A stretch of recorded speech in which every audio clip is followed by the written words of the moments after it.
Book recommendations for readers who are new to Christian fiction. Cozy mystery, lovely old lady owns a bakery, and whenever detectives can't solve a case, they come to her for help. On the darker side of suspense, Mind Games by Nancy Mel is about a Christian detective who gets targeted by a serial killer.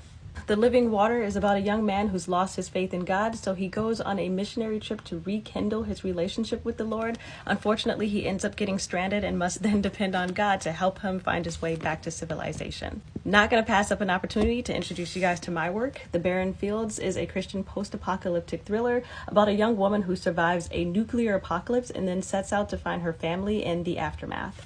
A Passion Most Pure is about two sisters who find themselves in a love triangle with a young man who's not even a Christian, so a lot of drama in this story.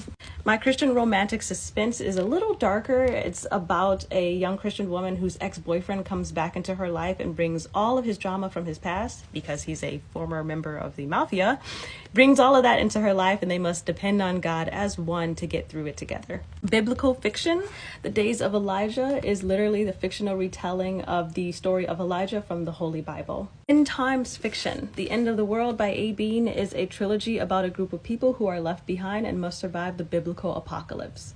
For readers who are interested in fantasy, again, one of my own, Cross Academy, is about a young woman whose village is destroyed. When that happens, she prays to God for strength and he gives her the gift of fire. She then attends Cross Academy with other gifted students to learn how to master her blessing. Lighter side of fantasy, this is actually a fantasy romance. It's about two warring nations. The prince of one kingdom falls for the princess of another, and together they must stop their kingdoms from tearing each other apart. That's all the time I have, but I hope those are some pretty good recommendations. You can follow the channel to find more Christian fiction books. Until then, I'll see you next time.